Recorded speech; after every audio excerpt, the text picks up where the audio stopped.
The Democrats continue to claim, believe it or not, that Attorney General Barr's summary of the Mueller report does not equal total exoneration from Trump. But I read this several times, word for word.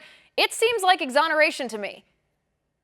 Oh, it is, and they're just whistling in the dark, thinking that there's anything else here.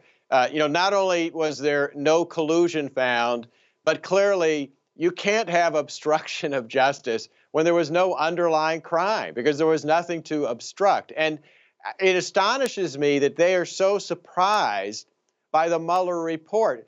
We should remind folks, this is the third report that we've gotten on this issue. Remember, the House Intelligence and U.S. Senate Intelligence Committees both also investigated this, and they both also issued reports not too long ago saying they found no evidence of collusion. So this is really the third government report saying this whole Russian election collusion thing was really a hoax.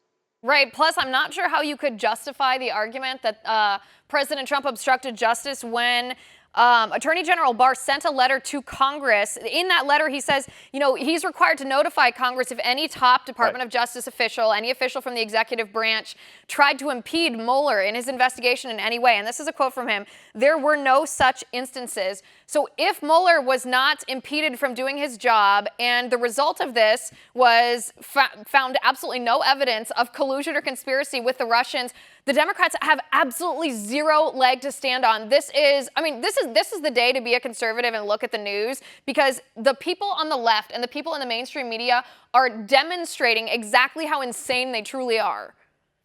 Well, unfortunately, that is true. If they continue to make these kind of claims, look, I think they're going to really hurt themselves politically with the American people, because they simply cannot continue to say that anything nefarious was happening when, in fact, as you described, a $25 million two-year investigation using scores of FBI agents and literally thousands of subpoenas and search warrants couldn't turn up a single piece of evidence that there was any kind of collusion whatsoever. No, and I would like to remind people again, during this whole thing, I know Democrats like to peddle the talking point, 30 people were indicted, 30 people were charged, all these guilty pleas. 0 Americans were either charged or convicted or pled guilty to any sort of collusion or conspiracy with the Russians. None of the indictments, none of the guilty pleas, none of the convictions had anything to do with conspiracy.